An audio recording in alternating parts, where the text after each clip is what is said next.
പരിശോധന തടയണമെന്ന KSIDCയുടെ ആവശ്യം അംഗീകരിക്കാനാകില്ലെന്ന് ഹൈക്കോടതി. എന്തെങ്കിലും മറച്ചുവെക്കാനുള്ളത് കൊണ്ടാണോ പരിശോധന തടയണമെന്ന് ആവശ്യപ്പെടുന്നതെന്നും കോടതി ചോദിച്ചു. ഹർജിയിൽ കേന്ദ്ര കോർപ്പറേറ്റ് മന്ത്രാലയത്തോട് ഹൈക്കോടതി വിശദീകരണം തേടി. ലീഗൽ ഡെസ്കിൽ നിന്നും ശ്യാം ദേവരാജ് നൽകും വിവരങ്ങൾ. ശ്യാം, എന്തെങ്കിലും മറച്ചുവെക്കാനുള്ളത് കൊണ്ടാണോ പരിശോധന തടയണമെന്ന് ആവശ്യപ്പെടുന്നതെന്ന കോടതിയുടെ ചോദ്യം ഏറെ നിർണായകമായ ഒരു ചോദ്യം തന്നെ.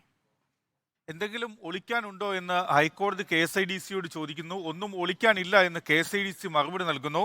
പിന്നെ എന്തിനാണ് അന്വേഷണത്തെ ഭയക്കുന്നത് എന്നാണ് ഹൈക്കോടതി KSIDCയോട് ചോദിക്കുകയും ചെയ്യുന്നത്. ഇന്ന് SFIയുടെ അന്വേഷണം, സീരിയസ് ഫ്രോഡ് ഇൻവെസ്റ്റിഗേഷൻ ഓഫീസിന്റെ അന്വേഷണം KSIDCയുടെ തിരുവനന്തപുരം ഓഫീസിലേക്ക് എത്തി. ഇതിന്റെ തൊട്ടു പിന്നാലെയാണ് ഹർജിയുമായി ഹൈക്കോടതിയെ KSIDC സമീപിച്ചത്. ഹർജിയുമായി സമീപിക്കുമ്പോഴുള്ള പ്രധാനപ്പെട്ട കാരണം SFIയുടെ അന്വേഷണം തടയണം എന്ന കാര്യമായിരുന്നു. കാരണം SFIO നിരവധിയായ രേഖകൾ ആവശ്യപ്പെട്ടിട്ടുണ്ടായിരുന്നു. അതിലേറ്റവും പ്രധാനപ്പെട്ട രേഖ ബുക്ക് ഓഫ് അക്കൗണ്ട്സ് ആണ്. കാരണം ലെഡ്ജറും വൗച്ചറും ഉൾപ്പെടുന്ന അല്ലെങ്കിൽ സാമ്പത്തിക ഇടപാടുകളുടെ എല്ലാം രേഖകളാണ് ആവശ്യപ്പെട്ടത്. ഇത് വോള്യം, അതായത് നിരവധിയായ കെട്ടുകളുള്ള രേഖകളാണ്. ഇത് വളരെ വേഗം നൽകാനാവില്ല, ഇതിന് സാവകാശം വേണം എന്ന കാര്യം കൂടി ഹർജിയിൽ KSIDC ആവശ്യപ്പെട്ടിരുന്നു. അത് നിങ്ങൾക്കത് നൽകാൻ ബുദ്ധിമുട്ടുണ്ട് എങ്കിൽ അക്കാര്യം SFIOയെ, സീരിയസ് ഫ്രോഡ് ഇൻവെസ്റ്റിഗേഷൻ ഏജൻസി അറിയിച്ചാൽ മതിയല്ലോ എന്ന കാര്യമാണ് കോടതി പറഞ്ഞത്. അതിന് കോടതിയെ തന്നെ സമീപിക്കേണ്ട കാര്യമില്ലല്ലോ, അന്വേഷണം എന്തിനു തടയണം എന്ന കാര്യവും ഹൈക്കോടതി KSIDCയുടെ അഭിഭാഷകനോട് ചോദിക്കുകയും ചെയ്തു.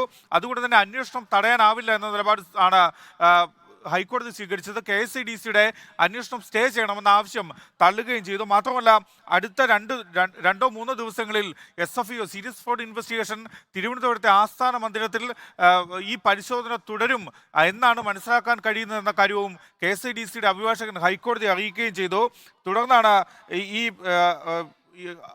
SFIOയുടെ അന്വേഷണവുമായി ബന്ധപ്പെട്ട സ്റ്റേക്ക് ഹൈക്കോടതി വിസമ്മതിക്കുകയും ചെയ്തത്. മാത്രമല്ല, രേഖകൾ ഇതുമായി ബന്ധപ്പെട്ട നിങ്ങൾക്ക് എതിർപ്പുണ്ട് എങ്കിൽ അതുമായി ബന്ധപ്പെട്ട രേഖകൾ കൊടുക്കാനും കൊടുക്കാതിരിക്കാനും സ്വാതന്ത്ര്യമുണ്ടല്ലോ എന്ന കാര്യം ഹൈക്കോടതി തന്നെ വ്യക്തമാക്കുകയും ചെയ്തിട്ടുണ്ട്. SFIOയുടെ അന്വേഷണവുമായി ബന്ധപ്പെട്ട നടപടികൾ സ്റ്റേ ചെയ്യണം എന്ന ആവശ്യം ഹൈക്കോടതി അംഗീകരിച്ചില്ല.